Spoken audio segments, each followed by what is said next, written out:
you talk about obviously now with being able to, get the jackets and working in Portugal with the wool and the production for the number 5 and stuff. And obviously when you didn't have that, did you ever have conversations about how, it sounds like if anything, you've doubled down on the idea that you want to support that community that you've got there of artisans and the craft. But did you think, what could the future of like making Paynter jackets in England look like if, say, we once again didn't have access to manufacturing that in places like that? Has it made you think about bringing things closer to home, or is that just not really a possibility for the brand? It made us think about generally having a wider base to lean on. So we do work with one factory at the moment, and then in September, as soon as we could actually go out to visit our factory again, we also made sure that we saw lots of other factories, not because we want to move on, but I think we suddenly realised if through no fault of our own, our factory couldn't actually continue, then we really need to be relying on more partners. So we went and made sure that we had some really great other factories kind of in our arsenal.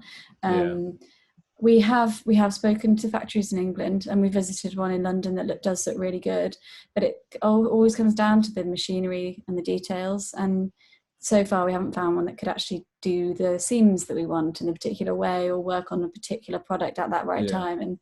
And so it'd skyrocket our price as well. It would have to. And it's like their whole setup. There's a funny thing about like there's made in the UK, and there's some factories that are absolutely great.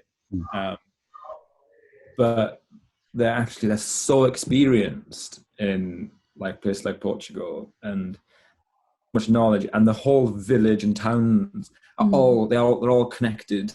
They have like one factory that has like 2 pickups a day to go to the laundry and stuff, and like everyone's kind of in it. I think it's that next stage. It's the laundries and the dyeing that is so much better over there than here, because we always work with, often other than the wool, be garment dye. So we'll buy everything in greige, and then depending on what we sell, we'll dye the meters that we need. So that helps from a zero waste point of view. And obviously you can do it in the UK, but it's really hard to come by. Yeah, and you often can't visit, and it's like they don't like doing it unless we can visit.